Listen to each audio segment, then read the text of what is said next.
प्रिय छात्रों, आप सभी को आपके अपने YouTube चैनल संस्कार कोचिंग सेंटर में स्वागत है।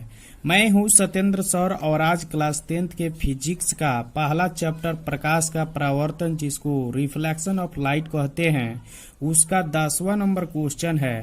प्रतिबिंब किसे कहते हैं, यह कितने प्रकार का होता है। ये मोस्ट इम्पोर्टेंट क्वेश्चन है जो परीक्षा के दृष्टि से ये आने वाला प्रश्न है। आप लोग अच्छे तरीके से इस प्रश्न को देखिएगा जो बिल्कुल आसान है। आइए पहले देखते हैं कि प्रतिबिंब होता क्या है।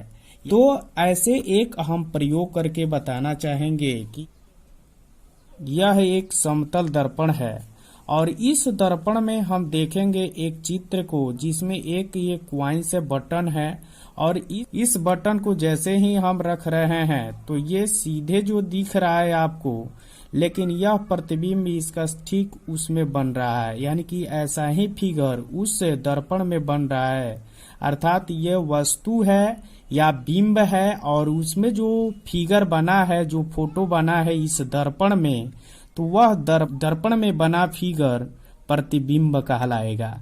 यानी कि फोटो का अर्थ हुआ इमेज या प्रतिबिंब, या जिससे आपकी परछाई जो बनती है उसको ही हम प्रतिबिंब कहते हैं। ऐसे प्रतिबिंब को हम साधारण भाषा में फोटो कहते हैं, इमेज कहते हैं या तस्वीर कहा जाता है। लेकिन जो बिंब होता है वह आपको वस्तु कहलाता है, यानी कि वस्तु को ही हम बिंब कहते हैं और इससे जो फोटो बनता है उसको हम प्रतिबिंब कहते हैं। यानी कि सीधी सीधी बात है, जो परछाई बनती है, जो फोटो बनता है, उसी को हम प्रतिबिंब या तस्वीर कहते हैं। और उसे हम फिजिक्स की भाषा में कैसे समझते हैं कि प्रतिबिंब क्या है, आइए हम लोग ध्यान पूर्वक इसको देखते हैं। यानी कि किसी प्रकाश स्रोत या वस्तु से आ रही प्रकाश की किरणें परावर्तन या अपवर्तन के बाद जिस बिंदु पर मिलती है या मिलती हुई प्रतीत होती है, उसे हम उस वस्तु का प्रतिबिंब कहते हैं। बिल्कुल आसान है, हमारे साथ एक बार और बोलिए। किसी प्रकाश स्रोत या वस्तु से आ रही प्रकाश की किरणें परावर्तन या अपवर्तन के बाद जिस बिंदु पर मिलती है या मिलती हुई प्रतीत होती है, उसे उस वस्तु का प्रतिबिंब कहते हैं। बिल्कुल आसान है, आप लोग इसको नोटबुक में आप नोट कर लेंगे। आइए एक चित्र के माध्यम से ही हम समझ लेते हैं। यहाँ पर एक दर्पण बना हुआ है जिसको उत्तल दर्पण कहेंगे और उत्तल दर्पण का परावर्तक सतह जो है अंदर जो होता है, ये परावर्तक और ये वाला भाग कलई किया हुआ है और परावर्तक सतह अंदर वाला है। और जब ये सूर्य से आ रही प्रकाश की किरणें जब इस दर्पण के परावर्तक सतह पर पड़ता है तो परावर्तित होकर के वह एक छोटा सा इस सूर्य का तस्वीर बनाती है, यानी कि फोटो इमेज बनाती है। इसी इमेज को हम प्रतिबिंब कहेंगे, जो वास्तविक कटान से ये बना हुआ है। ये दूसरा जो हम देखेंगे कि इस चित्र में देख रहे हैं कि ये आ रही प्रकाश की किरणें जो उत्तल दर्पण के परावर्तक सतह पर जब पड़ता है तो यह रिफ्लेक्टिव हो जाता है, यानी कि छितरा जाता है और इसके बैक साइड से जो कटान बिंदु यहाँ पर मिलान करते हैं तो इस तरीके से जो बना प्रतिबिंब होता है या फोटो होता है, जो इमेज होता है, उसको हम प्रतिबिंब कहते हैं और आराम से इसे आप लोग समझ सकते हैं। आइए हम देखते हैं कि प्रतिबिंब कितने प्रकार के होते हैं। प्रतिबिंब मुख्यतः 2 प्रकार के होते हैं। कितने प्रकार के होते हैं? 2 प्रकार के होते हैं। पहला होता है वास्तविक प्रतिबिंब, जिसको रियल इमेज कहते हैं। दूसरा होता है काल्पनिक प्रतिबिंब या आभासी प्रतिबिंब, जिसको वर्चुअल इमेज के नाम से हम अंग्रेजी में जानते हैं। आइए दोनों को हम समझने के लिए चलते हैं। तो देखेंगे हम पहला वास्तविक प्रतिबिंब। वास्तविक प्रतिबिंब क्या होता है? जब किसी प्रकाश स्रोत या वस्तु से आ रही प्रकाश की किरणें परावर्तन या अपवर्तन के बाद जिस बिंदु पर वास्तविक रूप से या वास्तविक कटान से मिलती है, उसे उस वस्तु का वास्तविक प्रतिबिंब कहते हैं। वास्तविक प्रतिबिंब वास्तविक कटान द्वारा बनता है। जब किसी प्रकाश स्रोत से आ रही प्रकाश की किरणें जब परावर्तन या अपवर्तन के बाद जिस बिंदु पर वास्तविक रूप से मिलती है उस वस्तु का प्रतिबिंब कहते हैं।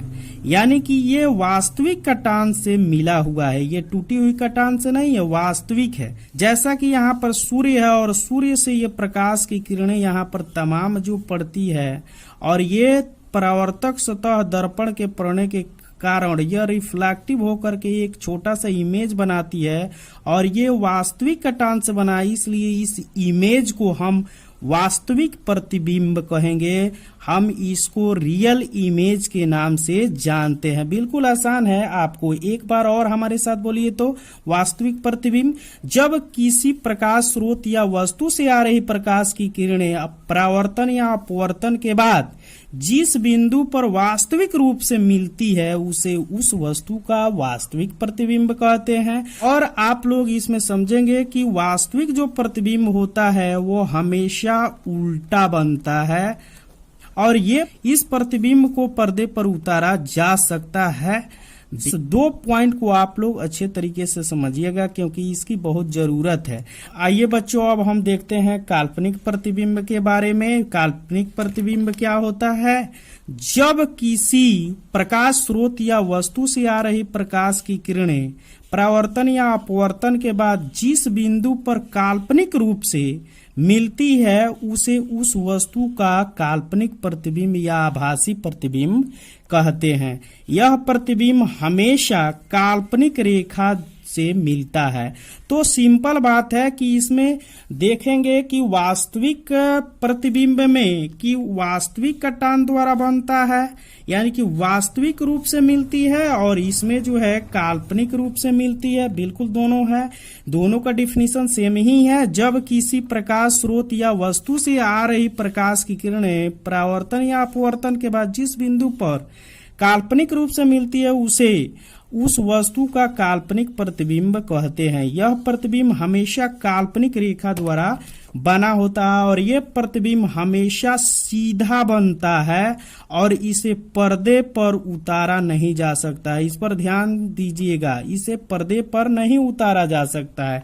एक फिगर के माध्यम से हम लोग समझेंगे कि इस तस्वीर को जैसे कि हम लोग देखेंगे, सूर्य का प्रकाश जो सीधे उत्तल दर्पण पर पड़ रहा है और पड़ने के कारण यह रिफ्लेक्टिव हो जा रही है, यानी कि छितरा जा रही है, और जिससे ये कटान या टूटी हुई लाइन से जो मिल रहा है यहाँ पर जो छोटा सा इसका तस्वीर बनाया, हो सकता है कि ये तस्वीर बने भी या नहीं बने, ये कोई कल्पना हम नहीं कर सकते हैं कि यहाँ पर बनबे किया है तस्वीर।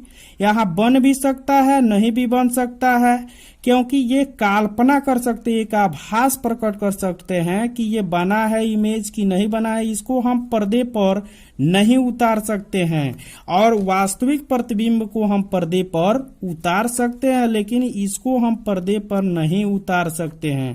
तो आशा करता हूं कि यह वीडियो आप सभी को अच्छा लगा होगा। यदि अच्छा लगा होगा तो इस चैनल को सब्सक्राइब कर लें।